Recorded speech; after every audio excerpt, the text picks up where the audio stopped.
क्या कांग्रेस उम्मीदवार ये समझ रही है कि मालेगांव शहर की जनता, मालेगांव शहर की मुस्लिम कम्युनिटी, मुस्लिम समुदाय के लोग उन्हें वोट क्यों दे?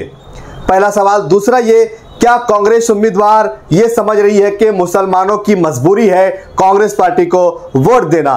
तीसरा सवाल यहां पर यह आता है कि मुसलमान डॉक्टर शोभा बच्चाव जो नासिक से आई हुई है और धुलिया लोकसभा में उम्मीदवारी कर रही है, उसे मालेगांव शहर की जनता वोट क्यों दे?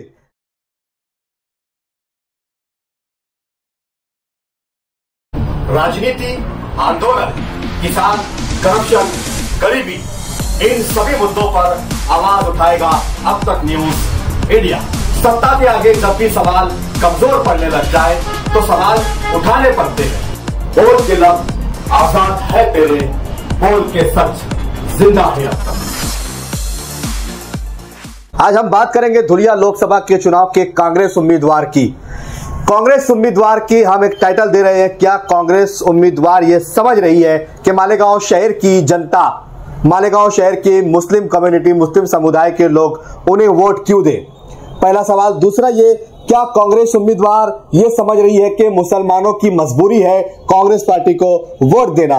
तीसरा सवाल यहां पर यह आता है कि मुसलमान डॉक्टर शोभा बच्चाव जो नासिक से आई हुई है और धुलिया लोकसभा में उम्मीदवारी कर रही है, उसे मालेगांव शहर की जनता वोट क्यों दे? इन तीनों सवालों पर करेंगे आज चर्चा। तो दर्शकों, आपका स्वागत है अब तक न्यूज पर। मैं जाबिर शाह। आइए शुरू करते हैं आज की कुछ खास रिपोर्ट। दर्शकों, हम जब से ये चुनाव का बिगुल बजा है तब से आपसे जुड़े हुए हैं, आपको पल पल की खबरें भेज रहे हैं, बता रहे हैं, दिखा रहे हैं। आपकी क्या राय है आप हमें कमेंट बॉक्स में जरूर बताइएगा। और अगर आपने अब तक न्यूज इंडिया को सब्सक्राइब नहीं किया है तो सब्सक्राइब कर बेल आइकन को प्रेस कर दे ताकि हमारा हर वीडियो आपको मिलता रहे। दर्शकों, शुरुआत करेंगे धुलिया मालेगांव लोकसभा के चुनाव की, बात करेंगे चुनाव की। तो आज धुलिया मालेगांव लोकसभा का चुनाव धीरे धीरे काफी गर्मा चुका है, लेकिन ये सारी गर्मियां सिर्फ बातों में ही दिखाई दे रही है। एक तरफ अगर हम बात करेंगे बीजेपी की, तो कहीं ना कहीं वो जमीनी सतह पर उनका कामकाज शुरू होता हुआ दिखाई देने लगा है। उनके कार्यकर्ता, उनके पदाधिकारी, उनके नेता, उनके समर्थक जनता के बीच जा रहे हैं, अपना मैनिफेस्टो बांट रहे हैं और प्रचार भी कर रहे हैं। लेकिन अगर वही बात करें कांग्रेस पार्टी की, तो हम पूरे इलाके, पूरे मतदार संघ की बात नहीं करेंगे। हम सिर्फ आज स्पेशल बात करने वाले हैं मालेगांव मध्य की जनता की, मुस्लिम समुदाय, मुस्लिम कम्युनिटी की, कि मुस्लिम कम्युनिटी और कांग्रेस, मुस्लिम वोटर्स और कांग्रेस की उम्मीदवार शोभा बच्चाव, जिस दिन से चुनाव का बिगुल बजा है, मालेगांव शहर के सभी नेताओं की जबान पर एक ही नारा सुनाई दे रहा था कि शोभा दिनेश बच्चाव कहीं दिखाई नहीं दे रही, मुलाकात करने के लिए नहीं आ रही, चुनाव पर कोई बात नहीं कर रही, कोई भी जिम्मेदारी देने के लिए तैयार नहीं है।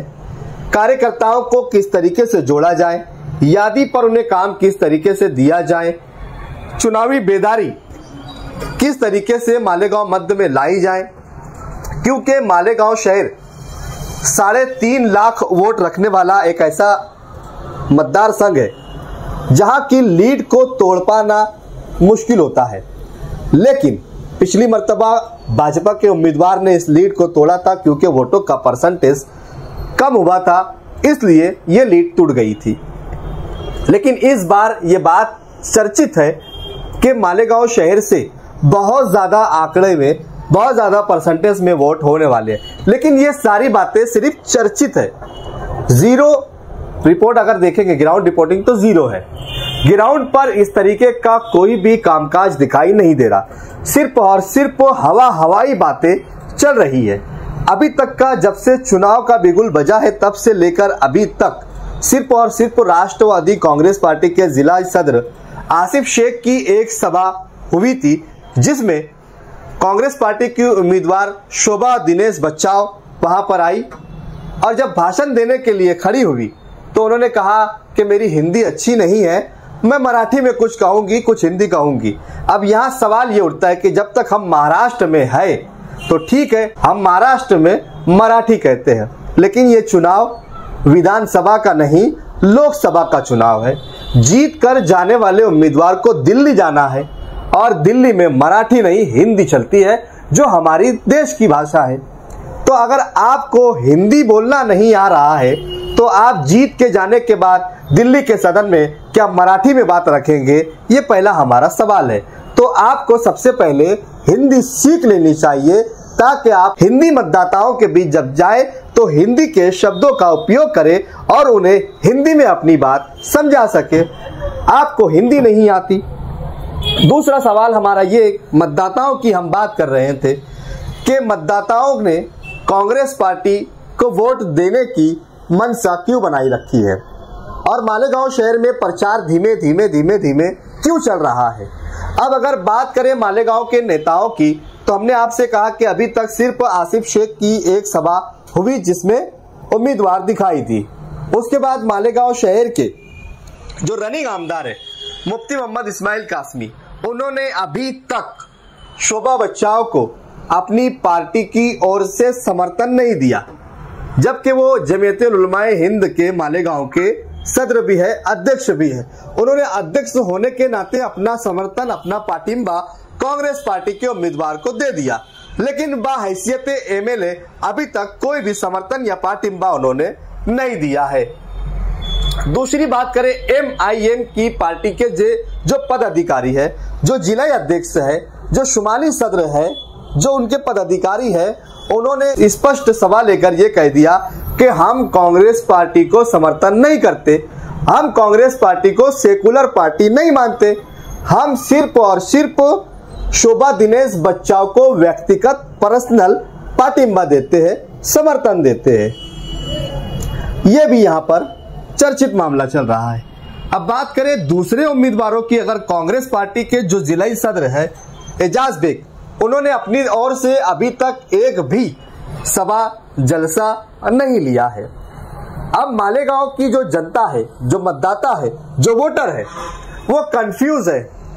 वो जाए तो जाए किधर, अपना दुखड़ा सुनाए किधर। अब मुसलमानों की मजबूरी तो नहीं हो गई है कांग्रेस को वोट देना। क्या ये कांग्रेस की उम्मीदवार शोभा दिनेश बच्चाओं समझ रही है कि मुसलमानों की मजबूरी है, उनके पास कोई ऑप्शन नहीं है, बीजेपी को वो वोट करेंगे नहीं, इसलिए शायद शोभा दिनेश बच्चाओं मालेगांव मध्य के मुसलमानों के मतदाताओं के साथ इस तरीके का दुर्व्यवहार कर रही है। लेकिन याद रखें, अगर मालेगांव शहर की मुस्लिम कम्युनिटी, मुस्लिम मतदाता भाजपा को वोट नहीं करने गए तो जरूरी नहीं है कि वो आपको भी वोट करने जाएंगे। अगर मुसलमानों के साथ इस तरीके का आपका दुर्व्यवहार रहा तो क्या भरोसा मुस्लिम मतदाता मत देने ही ना जाए, ना भाजपा को ना कांग्रेस को, क्योंकि दोनों तो एक ही है। क्योंकि मुसलमानों की कोई पार्टी नहीं है। मुसलमानों की पार्टी अगर होती तो वो शायद उन्हें वोट दे देते, क्योंकि यहाँ एमआईएम का कोई उम्मीदवार नहीं, वंचित बहुजन अघाड़ी का कोई उम्मीदवार नहीं, ले दे के सिर्फ दो उम्मीदवार, भाजपा और कांग्रेस। तो अब दिनेश शोभा बच्चाओं ये समझ रही है कि मुसलमानों की मजबूरी है वो कांग्रेस को वोट करे, और इस मजबूरी का वो फायदा उठाना चाह रही है, मुसलमानों को इग्नोर करके, मुसलमानों के साथ दुर्व्यवहार करके, मुसलमानों के बीच ना जाके, मुस्लिम नेताओं के साथ बैठक ना करके, मुस्लिम नेताओं के साथ में बातचीत ना करके, मुसलमानों के बीच में जाके ना बातचीत करके, वो ये समझ रहे हैं कि मुसलमानों का वोट उन्हें बहालात मजबूरी मिल जाएगा। लेकिन मुसलमान कांग्रेस की इन सारी बातों को भूले नहीं है। वो जख्म अभी भी गहरे हैं कि कांग्रेस के दौर में कितने बम ब्लास्ट हुए, उन बम ब्लास्टों में मारे गए मुसलमान और जेल गए मुसलमान। कांग्रेस के दौर में कितने दंगे हुए, उन दंगों में मारे गए मुसलमान और जेल गए मुसलमान। कांग्रेस के दौर में बाबरी मस्जिद शहीद हुई, कांग्रेस के दौर में बाबरी मस्जिद का ताला खोला गया, और कांग्रेस के दौर में सबसे ज्यादा जेलों में मुसलमान रहे। ये बात मुसलमान भूला नहीं है, लेकिन फिर भी वो कांग्रेस के साथ खड़ा है। कांग्रेस पार्टी की उम्मीदवार इस बात का फायदा उठाना चाह रही है, मुसलमानों की मजबूरी का फायदा उठाना चाह रही है। इस तरीके की मानसिकता उम्मीदवार की दिखाई दे रही है, क्योंकि जिस तरीके का दुर्व्यवहार वो मुस्लिम मतदाताओं के साथ कर रही है, इससे तो ऐसा ही लगता है। आप क्या सोचते हैं कमेंट बॉक्स में हमें जरूर बताइएगा। हमारी ये न्यूज लगने के बाद कितना असर आएगा ये हम देखेंगे कि उम्मीदवार में कितना बदलाव हुआ है। वो मुसलमानों के बीच जाती है, मुसलमानों से बात करती है, उन्हें विश्वास दिलाती है, उन्हें विश्वास में लेती है या नहीं लेती है। ये सारे सवाल हम बाद में बताएंगे और चर्चा करेंगे। अभी हम ग्रामीण की बात ही नहीं कर रहे। ग्रामीण में राष्ट्रवादी कांग्रेस पार्टी जो अलायंस में है शरद पवार गुट की, उनके नेताओं से जो हमारी बातचीत हुई है, उनके कार्यकर्ताओं से जो हमारी बातचीत हुई है, उनकी जो नाराजगियां है वो हम आपको अगले एपिसोड में दिखाएंगे।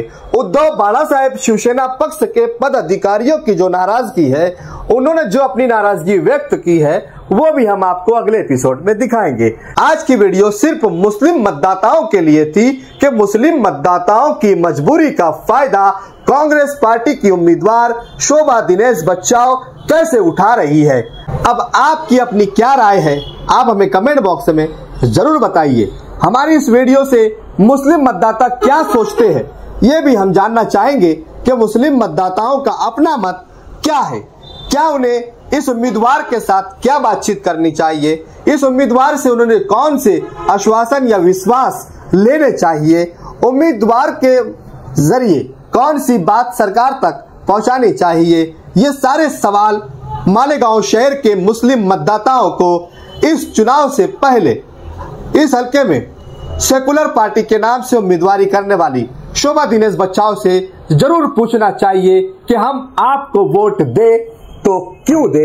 ये सवाल दिनेश शोभा बच्चाव से मुस्लिम मतदाताओं को जरूर करना चाहिए, और जब तक समाधान ना हो जाए अपना मतदान करे या ना करे। ये सवाल है, आपकी अपनी राय कमेंट बॉक्स में जरूर बताएं। आप देख रहे थे अब तक न्यूज इंडिया। फिर हाजिर रहूंगा किसी नए सवाल के साथ। तब तक के लिए शब्बा खैर, शुभ रात्रि, जय हिंद, जय महाराष्ट्र।